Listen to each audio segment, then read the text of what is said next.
درویش کی 20 نصیحتیں۔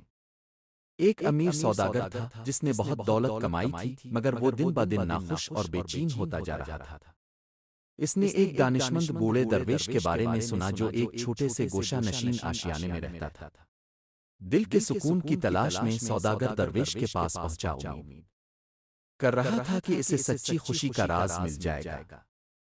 پہنچتے ہی سوداگر نے درویش کے سامنے جھک کر التجا کی، اے دانشمند آقا، میرے پاس دنیا کی ہر وہ چیز ہے جس کی کوئی خواہش کر سکتا ہے، دولت، طاقت اور ایک شاندار گھر، پھر بھی میں ناخوش ہوں۔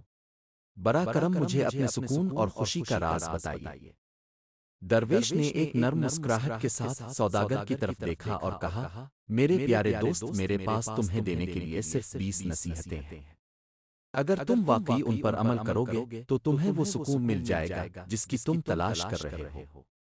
سوداگر ان گہری باتوں کو سننے کے لیے بےتاب تھا۔ اس نے قلم اور کاغذ نکالا، پھر درویش نے آہستہ آہستہ سوچ سمجھ کر اپنی 20 لازوال نصیحتیں بیان کرنا شروع کی۔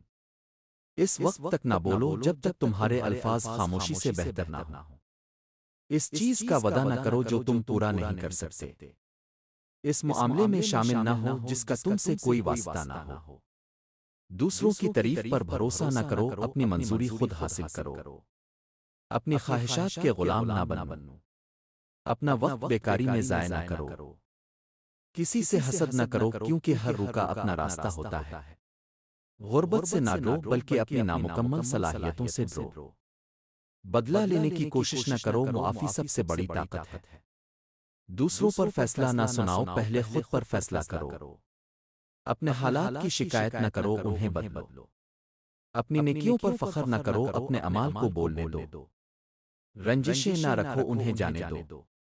شہرت کی تلاش نہ کرو، حکمت تلاش کرو۔ کسی کو حقیر نہ سمجھو کیونکہ ہر کوئی ایک آئینہ ہے۔ موت کو نہ بھولو کیونکہ یہ آخری یاد دہانی ہے۔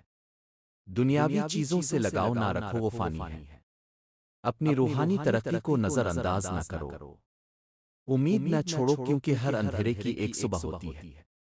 خوشحالی میں خدا کو نہ بھولو، نہ ہی اپنی بدحالی میں۔ سوداگر نے ہر نصیحت کو احتیاط سے لکھا۔ اس نے درویش کا دل کی گہرائیوں سے شکریہ ادا کیا اور اپنے گھر واپس لوٹ گیا۔ وقت کے ساتھ جیسے جیسے اس نے ان تعلیمات کو اپنی زندگی میں شامل کیا، اس نے ایک گہری تبدیلی کا تجربہ کیا۔ اس کی بے چینی کم ہوئی،